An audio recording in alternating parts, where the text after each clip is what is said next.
یہ محمد حسنین معاویہ لاہور سے ہیں، کہتے ہیں مفتی صاحب شرعی لباس کے متعلق معلومات چاہیے۔ ہم بچوں اور بچیوں کو قرآن کریم پڑھاتے ہیں، ان کے گھر جاتے ہیں، پڑھانے کے لیے ان کے گھر جاتے ہیں، ہمیں بڑی مشکلات کا سامنا ہوتا ہے ان کے لباس کے متعلق۔ بھائی حسنین معاویہ، آپ کا ایک اچھا سوال ہے، آپ نے سوال کیا تو اس وساطت سے میں والدین کو کہوں گا کہ لباس وہ پہنائیں جو با حیا ہو۔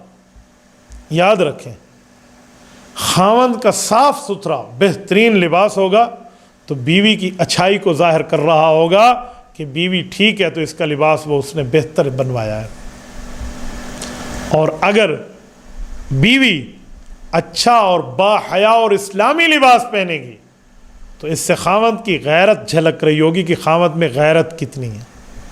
اور اگر اولاد کا لباس ٹھیک ہوگا تو ماں باپ دونوں کی غیرت کا امتحان اور معاملہ جھلک رہا ہوگا۔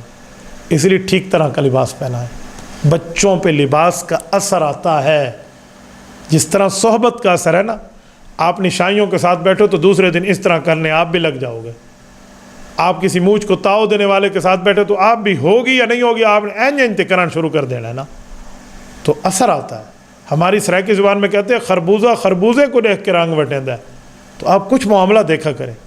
تو آپ اسلامی لباس پہنائیں تو اسلامی اثر آئے گا، آپ بچوں کو بچیوں والے لباس پہنائیں تو بچیوں کا اثر بچے پہ آئے گا، ٹھیک ہے۔ اور کئی ہوتے ہیں اس طرح باجی ٹیپ بن جاتے ہیں لڑکے، تو ان میں کچھ اثر ہوتے ہیں، گلناری سوٹ پہنا دیے، کشیدہ کاری عورتوں والی کرا دی، اور اس طرح آپ نے کسی بچی کو بچوں والے سوٹ پہنا دیے تو اس میں یہ اثر بھی آئے گا، یہ آپ کو پتہ ہو۔ تو اس لیے اسلامی لباس رکھیں، اسلامی معاملات رکھیں، اور اسلامی طرز پر یہ تمام ترتیبات رکھیں۔ اگر اسلامی طرز پر آپ کی چیزیں ہوں گی، آپ کے بچوں کے اوپر اثر اسلامی آئے گا۔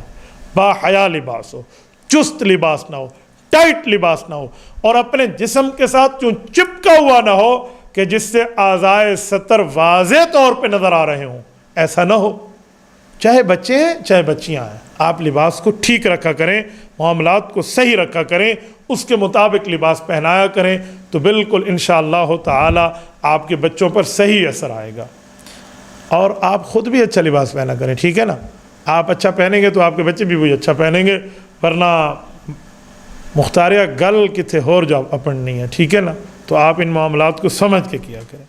تبارك الذي نزل الفرقان على عبده ليكون للعالمين نذيرا